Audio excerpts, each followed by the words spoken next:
Vous êtes de plus en plus nombreux à nous suivre et à participer à l'évolution de la chaîne Afrique N24, et sincèrement nous tenions à vous en remercier. Nous lisons tous vos commentaires qui enrichissent le débat et vraiment nous vous demandons de nous soutenir, en aimant les vidéos pour une large diffusion, et pour continuer à avoir une ligne éditoriale indépendante, et vous proposer de nouvelles émissions toujours de plus en plus enrichissantes.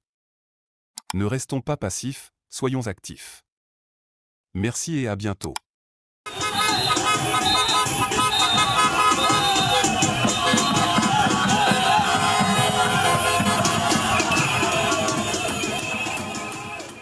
Adakpamé, l'image de la soumission, quand les chefs d'Adakpamé tournent le dos à leur jeunesse.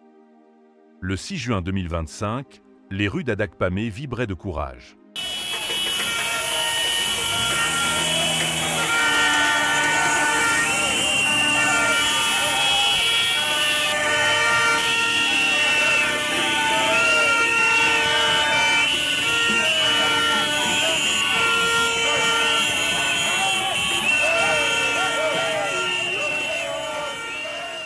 Ce jour-là, pendant que la capitale suffoquait sous les gaz lacrymogènes, c'est à Adakpamé que le souffle de la liberté s'est levé avec le plus de vigueur.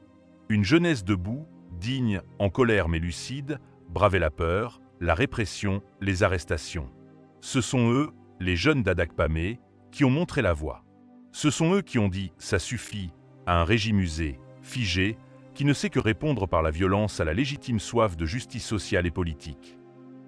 Et voilà qu'à peine 10 jours plus tard, le 17 juin, les chefs traditionnels de ce même Adakpamé, assis en ligne derrière une table maladroitement dressée au milieu d'un marché à l'abandon, viennent cracher sur ce sursaut d'espoir. Oui, cracher. Il faut oser le dire.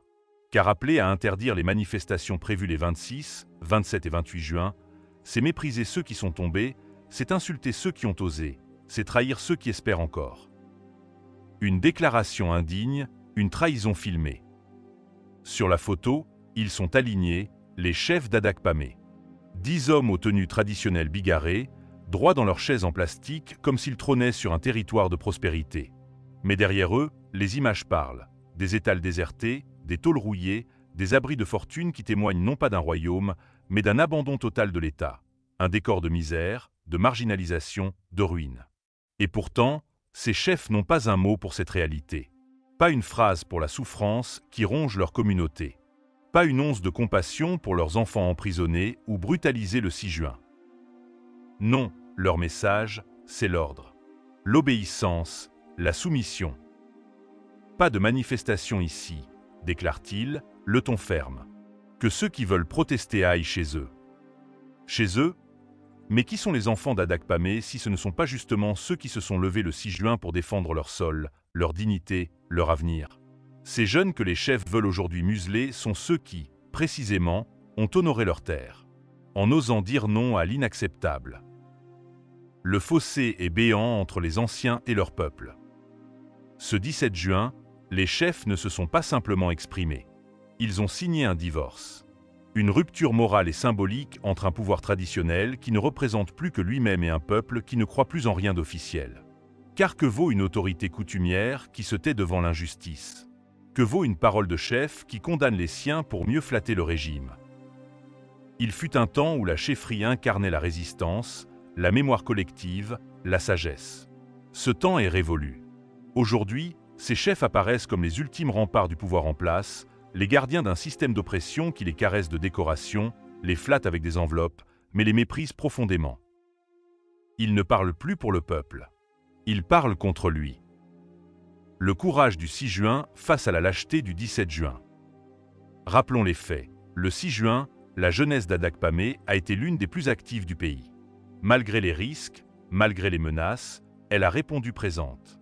Elle a manifesté pacifiquement, exprimé son ras-le-bol face à l'injustice, à la cherté de la vie, aux manipulations politiques.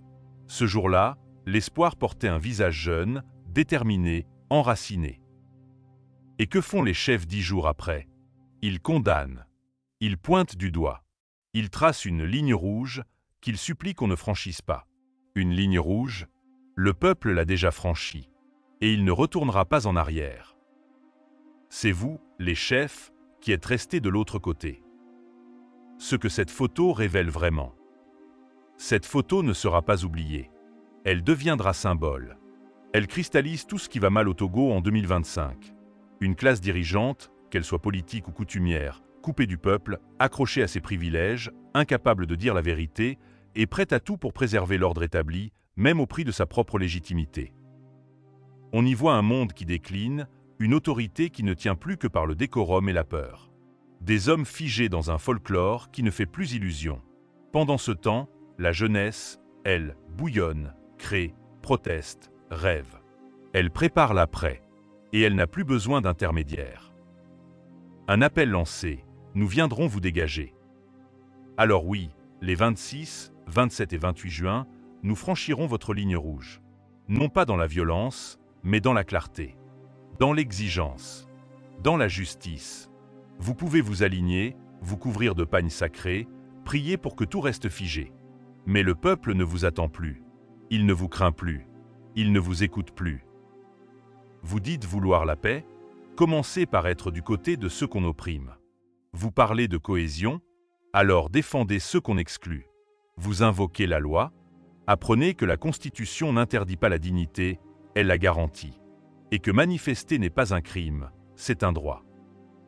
Sinon, votre autorité ne sera plus qu'un théâtre, et votre rôle, celui de figurant d'un régime aux abois.